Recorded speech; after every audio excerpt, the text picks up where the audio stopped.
Assalamualaikum warahmatullahi wabarakatuh. Alhamdulillahirabbil alamin wa bihi nasta'in wa ala umuri dunya waddin wa ala alihi wa sahbihi ajma'in, amma ba'du. Allahumma salli wa sallim wa barik ala nabiyyina Muhammad wa ala alihi wa ashabihi wa man tabi'ahum bi ihsan ila yaumiddin. Qala Allah ta'ala fi kitabil karim, a'udzu billahi minasy syaithanir rajim. Ya ayyuhalladzina amanu ittaqullaha haqqa tuqatih wa la tamutunna illa wa antum muslimin, amma ba'du. Kaum muslimin saudaraku yang semoga Allah Subhanahu wa taala, alhamdulillah, puji syukur kita panjatkan kepada Allah Subhanahu wa taala yang telah memberikan kita berbagai macam nikmat karunia-Nya, yang memberikan kita kepada petunjuk hidayah yang dengannya aktivitas ibadah kita menjadi mudah. Betapa banyak orang-orang yang diberikan kesehatan, badan yang kuat, akan tapi dia ketika beribadah berat, seolah-olah dia mendaki ke atas langit. Nikmat hidayah yang patut kita syukuri, sehingga Allah senantiasa tambah nikmat hidayah tersebut, sehingga akhir hidup kita pun dalam keadaan istiqamah beribadah kepada Allah Subhanahu wa ta'ala. Salawat serta salam kita alamatkan kepada baginda Nabi Muhammad sallallahu alaihi wasallam, pada keluarganya, para sahabatnya, dan orang-orang yang senantiasa mengikuti jejaknya hingga akhir zaman.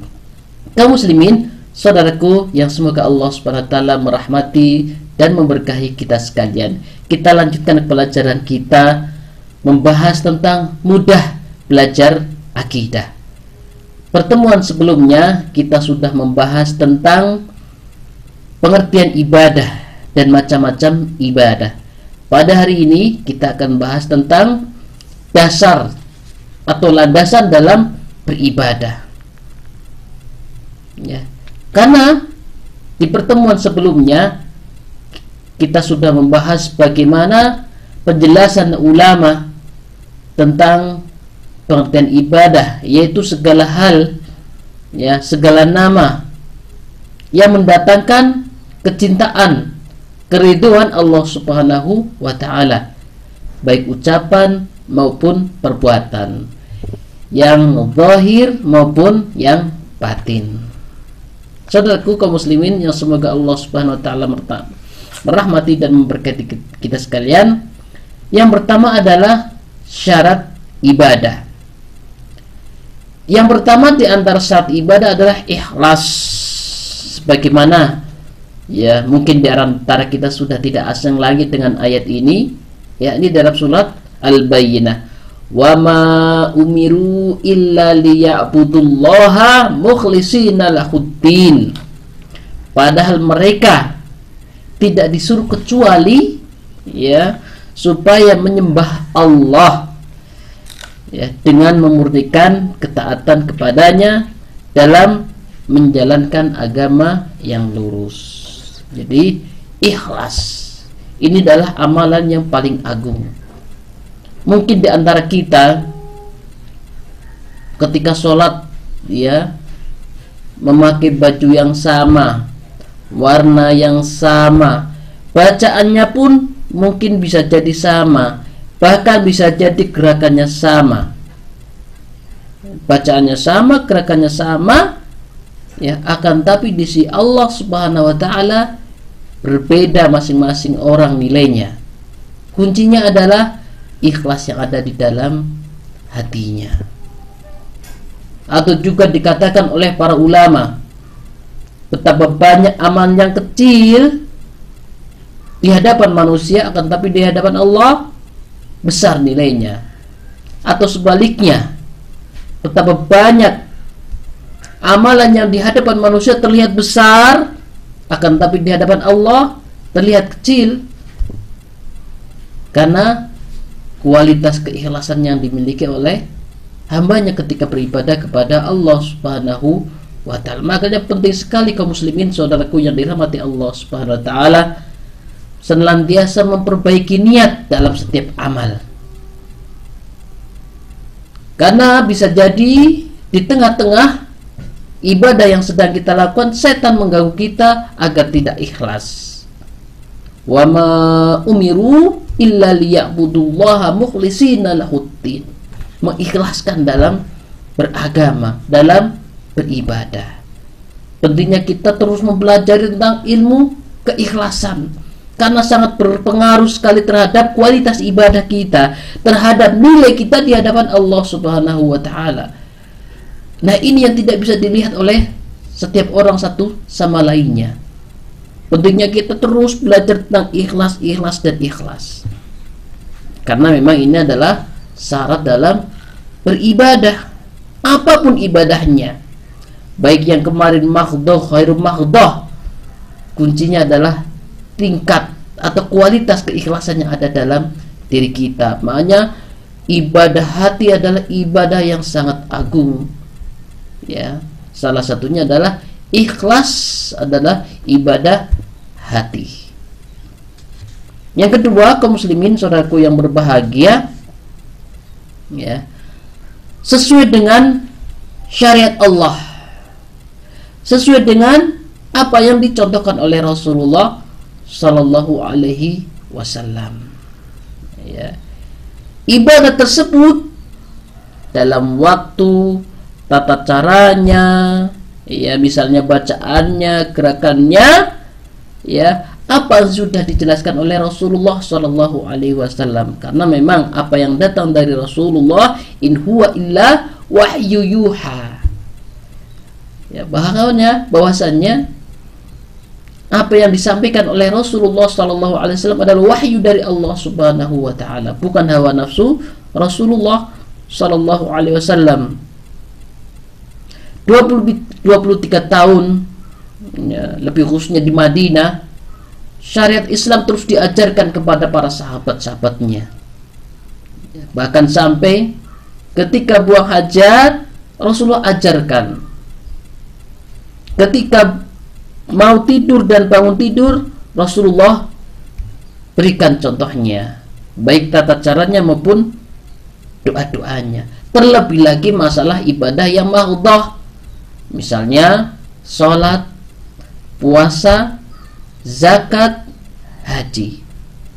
Ya, saudaraku yang dirahmati Allah SWT, ya, Rasulullah Sallallahu Alaihi Wasallam, ya, man amila amalan laisa alaihi amruna fahuwa raddun. Barang siapa yang melakukan amalan yang tidak kami perintahkan, maka amalan tersebut tertolak, fahuwa raddun. Hadis Bukhari, riwayat Muslim. Jadi kaum muslimin saudaraku yang berbahagia, beribadah sesuai dengan petunjuk Rasulullah Sallallahu Alaihi Wasallam adalah bagian dari konsekuensi kita syahadat Rasul, asyhadu anna Muhammadar Rasulullah. Adapun syahadat tauhid, konsekuensinya adalah kita menyembah hanya kepada Allah Subhanahu wa taala saja, menafikan Tuhan-Tuhan selain Allah Subhanahu wa taala, membuang jauh-jauh tujuan ibadah kepada selain Allah Subhanahu wa taala, beristighosah, isti'anah dan sebagainya, berdoa diantaranya juga, ya, kita buang jauh-jauh yang tujuannya kepada selain Allah Subhanahu wa taala. Itulah konsekuensi syahadat tauhid. Adapun konsekuensi syahadat Rasulullah wa asyhadu anna Muhammadar Rasulullah, ya, yaitu kita mencukupkan diri dengan apa yang datang dari Rasulullah sallallahu alaihi wasallam dalam hal peribadatan. Bagaimana tidak kaum muslimin saudaraku yang berbahagia, masalah aktivitas harian saja Rasulullah sudah ajarkan bagaimana, ya, zikir ketika keluar rumah, bagaimana zikir ketika masuk rumah, bagaimana bacaan-bacaan ketika makan, sampai seorang suami dan istri ketika berjima Rasulullah ajarkan adab-adabnya, sampai tata cara mandinya, sampai yang tidak boleh dilakukan seorang suami dan istri ketika berjima Rasulullah berikan tata caranya. Apalagi yang ibadah sifatnya maghdoh, Kemarin sudah dijelaskan perinciannya. Man amila amalan laisa alaihi amruhuna fahuwa raddun. Hadis riwayat Muslim. Barang siapa yang melakukan amal yang tidak kami perintahkan, tidak kami contohkan, kata Rasulullah, fahuwa raddun, maka ia tertolak. Ya, ambiar tidak diterima oleh Allah Subhanahu wa ta'ala. Allah Subhanahu wa ta'ala berfirman, A'udzu billahi minasyaitonir rajim. Wa ma atakumur rasulu fakhuduhu wa ma nahakum anhu fantahu. Apa yang diberikan oleh Rasul kepadamu maka terimalah, dan apa yang dilarangnya bagimu maka tinggalkanlah. Al-Hasyr ayat 7. Kaum muslimin saudaraku yang dirahmati Allah Subhanahu wa ta'ala, Rasulullah SAW 23 tahun, salah satunya ya di Madinah, dari A sampai Z Rasulullah sudah ajarkan, sudah lengkap. Tidak ada yang disembunyikan dari syariat Islam ini sepanjang Rasulullah SAW berdakwah di Mekah maupun Madinah, khususnya di Madinah berkaitan dengan peribadatan. Terlarangnya beribadah yang di situ mengandung unsur kreativitas, membuat amalan-amalan baru yang memang sama sekali tidak ada contohnya dari Rasulullah Sallallahu Alaihi Wasallam. Karena sepeninggal Rasulullah Sallallahu Alaihi Wasallam, syariat Islam sudah lengkap, sempurna dan paripurna. Kaum muslimin saudaraku yang berbahagia, yang kedua atau yang berikutnya adalah dasar-dasar ibadah.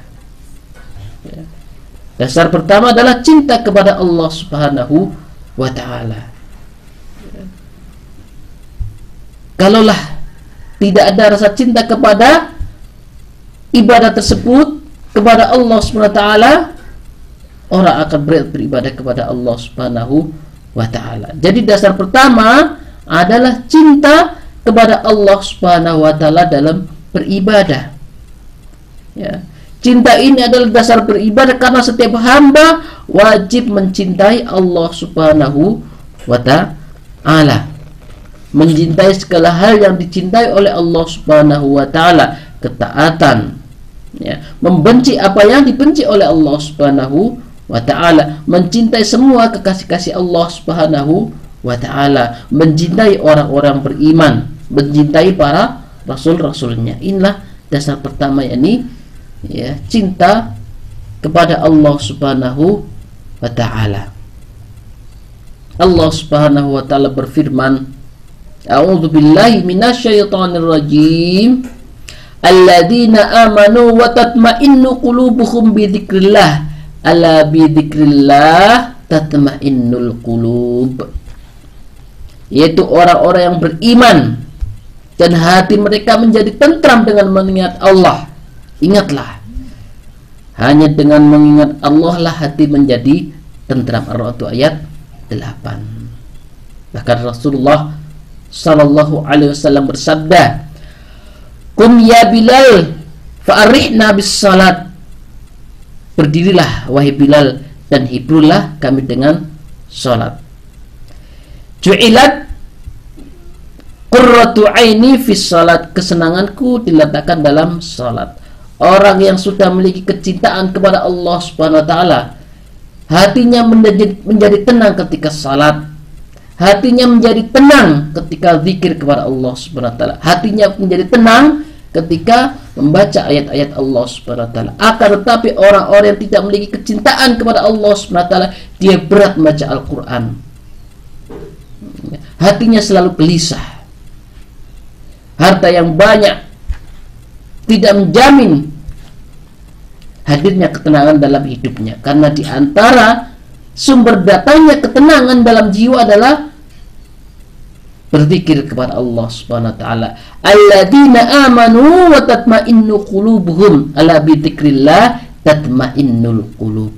Di antara sebab sumber ketenangan adalah zikir kepada Allah, yang tentunya orang yang mudah berzikir, ya, hanya orang-orang yang hadir dalam dirinya kecintaan kepada Allah Subhanahu wa ta'ala. Singkatnya, orang yang cinta kepada Allah, dia akan terbiasa baca Al-Quran, dia akan senang baca Al-Quran. Ala bi dzikrillah tatmainnul qulub. Kemudian dalam ayat lain An-Nahl 97, ya, man amila salihan min dzakarin aw untha wa huwa mu'min, ya, falanuhniyannahu hayatan thayyibah. Barang siapa yang mengerjakan amal saleh, baik laki-laki maupun perempuan, dan dalam keadaan beriman, maka sesungguhnya akan kami berikan kepadanya kehidupan yang baik. Jadi kaum muslimin, saudaraku yang berbahagia, bisa jadi ada orang yang selalu gundah gulana, hatinya gelisah, galau, ya, tidak mendapatkan ketenangan padahal harta melimpah. Salah satunya dia belum memiliki rasa cinta kepada Allah. Sehingga apa? Segala hal yang mendatangkan cinta kepada Allah, dia tidak bisa mendapatkannya. Berzikir kepada Allah, berat membaca Al-Quran, berat sholat yang 5 waktu, dan yang lainnya. Karena ya, di antara sumber ketenangan adalah beribadah kepada Allah SWT, beramal. Lihat, man amila amalan salihan min dzakarin au unsa wa huwa mu'min falanuhniyannahu hayatan thayyibah. Di antara sumber ketenangan tidak lain adalah zikir kepada Allah Subhanahu wa taala. Kemudian banyak beramal saleh. Karena itulah, ya, bukti kecintaan kepada Allah Subhanahu wa ta'ala. Ala bi dzikrillah tatmainnul qulub. Hanya dengan berzikir kepada Allah, ya, yang bisa mendatangkan, ya, ketenangan hati. Kemudian kaum muslimin saudaraku yang berbahagia, di antara bukti kecintaan seorang hamba kepada Allah Subhanahu wa taala adalah taat kepada Rasulullah, mengikuti petunjuk Rasulullah. Dalam Al-Imran ayat 31, Allah Subhanahu wa taala berfirman, a'udzu billahi minasyaitonir rajim, qul in kuntum tuhibbunallah fattabi'uni yuhibbukumullah wa yaghfir lakum dzunubakum. Qul in kuntum tuhibbunallah, katakanlah jika kamu benar-benar mencintai Allah, fattabi'uni, ikutilah aku, ya. Niscaya Allah akan mengasihimu, mencintaimu, wa yaghfir lakum dzunubakum, dan mengampuni dosa-dosamu. Ya. Jadi ada keutamaan mengikuti, senantiasa bertawakuf, mencukupkan diri dengan apa yang datang dari Rasulullah. Yang pertama adalah mendatangkan kecintaan Allah Subhanahu wa taala. Yang kedua, mendapatkan ampunan dari Allah Subhanahu wa ta'ala. Jadi dasar pertama kaum muslimin yang dirahmati Allah Subhanahu wa taala, dasar dalam beribadah adalah cinta kepada Allah Subhanahu wa ta'ala. Ini dia bahaya orang yang jauh dari zikir kepada Allah Subhanahu wa taala. Allah datangkan kesempitan, kegundahan, hartanya yang melimpah tidak menjadikan dia tenang dalam hidupnya. Dalam surat Thaha ayat 124, wa man a'radu an dzikri fa inna lahu ma'isyatan dhanka wa nahsyuruhu yaumal qiyamati a'ma. Dan barang siapa yang berpaling dari peringatanku, lalai dari beribadah, malas berzikir kepada Allah, berat untuk sholat, ya, fa inna lahu ma'isyatan dhanka, maka sesungguhnya baginya adalah kehidupan yang sempit, ya, senantiasa dihantui kegelisahan, was-was, karena memang jauh dari berzikir kepada Allah Subhanahu wa taala, malas beribadah, berat untuk sholat, padahal badannya sehat, kuat, ya, tidak kurang. Dan itulah memang, ya, di antara modal yang diberikan oleh Allah Subhanahu wa taala kepada hambanya untuk beribadah adalah waktu, kesehatan, dan badan yang kuat, terlebih lagi negeri yang aman. Itu adalah modal bagi kita untuk beribadah kepada Allah Subhanahu wa taala. Akan tapi orang yang tidak mampu menggunakan modal tersebut, tidak digunakan untuk beribadah kepada Allah Subhanahu wa taala, jauh dari zikir kepada Allah, berat untuk sholat, fa inna lahu ma'isyatan dhanka, maka baginya kehidupan yang sempit. Wa nahsyuruhum yaumal qiyamati a'ma, dan kami akan kumpulkan mereka, menghimpunnya di hari kiamat dalam keadaan dongka, dalam keadaan buta. Toha ayat 124. Naudzubillah kaum muslimin saudaraku yang berbahagia. Orang yang ketika di dunianya ya matanya sehat, tidak kurang apapun, karena dia lalai zikir kepada Allah, berat untuk baca Al-Quran, maka dikumpulkan di mahsyar dalam keadaan buta. Ya. Siapa yang berpaling dari mengingat Allah SWT, jauh dari Al-Quran, tidak mempelajarinya, tidak mentadaburinya, bahkan ya ada di antaranya yang tidak percaya dengan Al-Quran, wa nahsyurhum yaumal qiyamati a'ma, ya, dikumpulkan di hari kiamat dalam keadaan buta. Ya. Kaum muslimin yang dirahmati Allah Subhanahu wa taala. Yang kedua, takut kepada Allah Subhanahu wa taala, al-khauf, ya, khauf. Al-khauf, takut adalah ya, pedihnya hati karena melakukan sesuatu yang dibenci. Wa amma man khafa maqama rabbih wa nahan nafsa 'anil hawa fa innal jannata hiyal ma'wa. Barang siapa yang takut akan kedudukan Allah, maqama rabbih wa nahan nafsa, dan menahan hawa nafsunya, fa innal jannata hiyal ma'wa, maka sesungguhnya surga adalah tempat sebaik-baik tempat bagi dirinya. Dalam ayat lain ya, jadi seorang muslim wajib memiliki perasaan takut kepada Allah Subhanahu wa taala, dan perasaan takut tersebut menjadi pemicu, jadi pecut bagi dirinya untuk semangat beribadah kepada Allah, karena hadirnya rasa takut kepada Allah Subhanahu wa taala.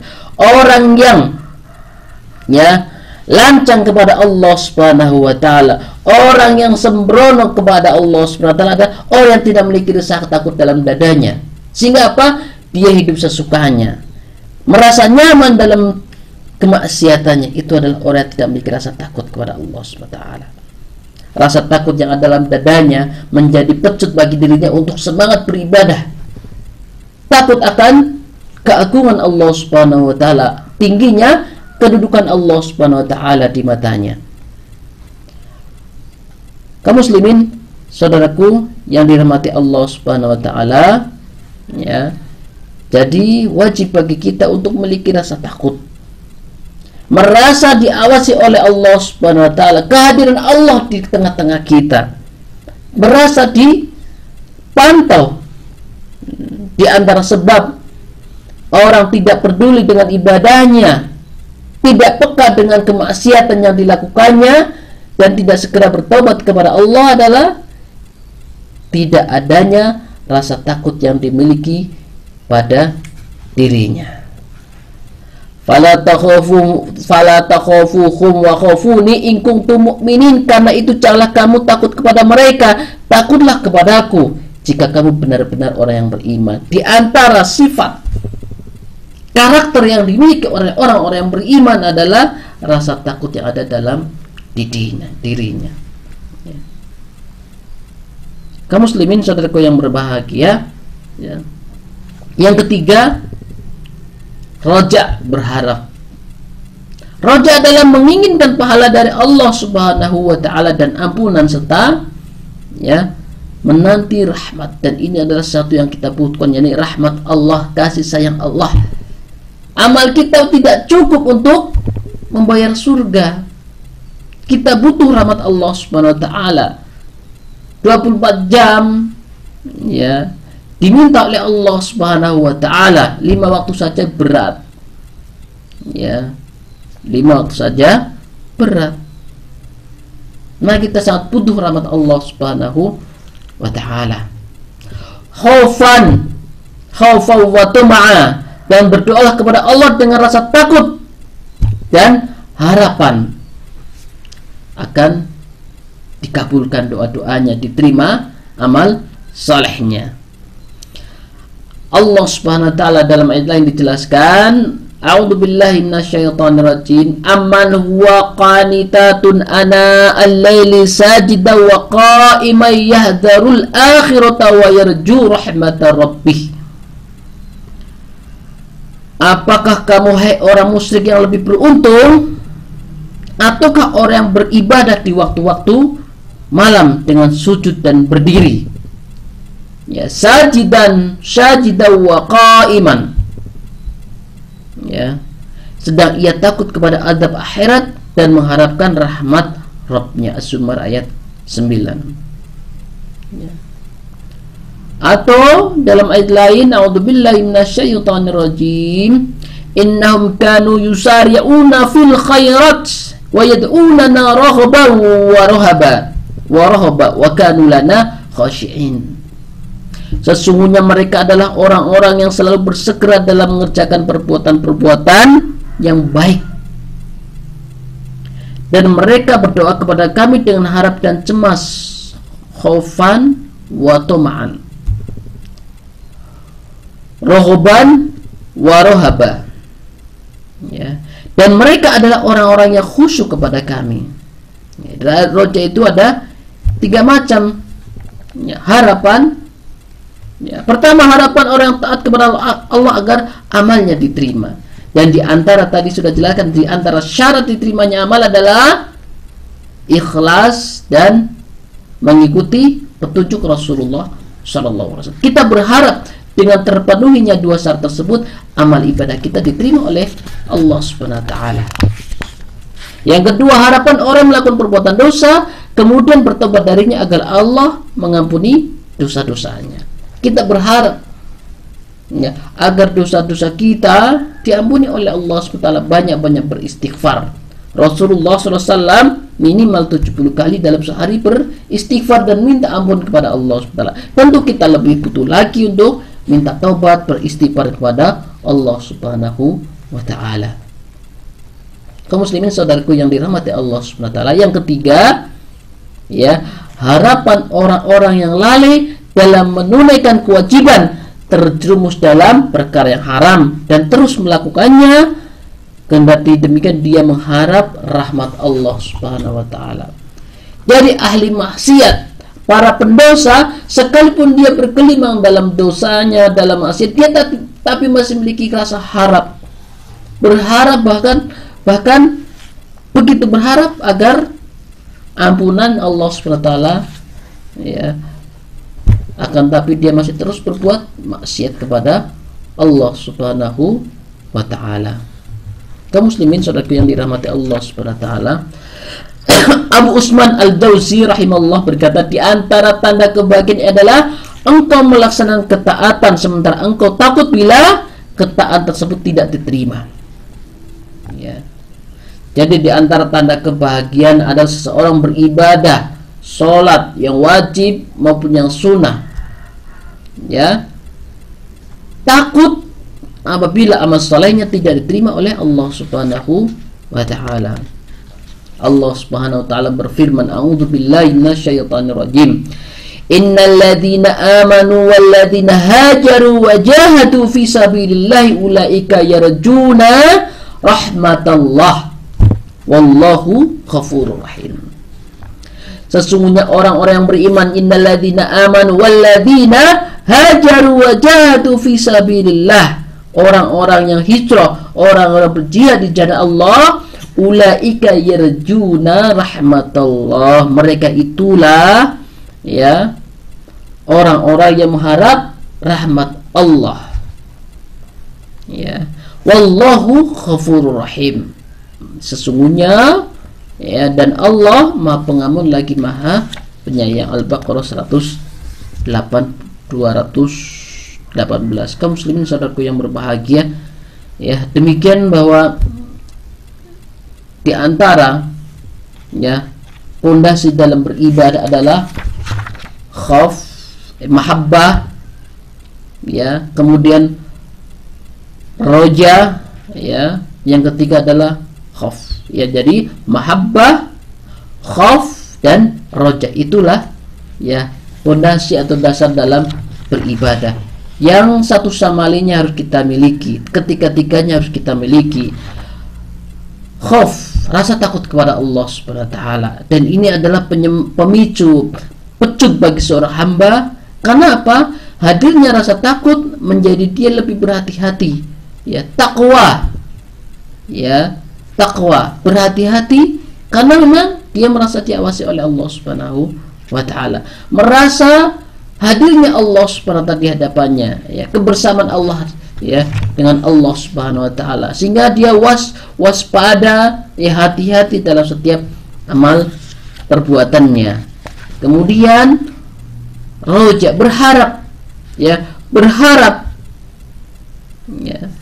Kemudian khauf, takut, ya, mahabbah, khauf, dan roja, berharap agar amalnya diterima oleh Allah Subhanahu wa taala. Demikian selesai pembahasan tentang tauhid uluhiyah, mentauhidkan Allah Subhanahu wa taala dalam peribadatan.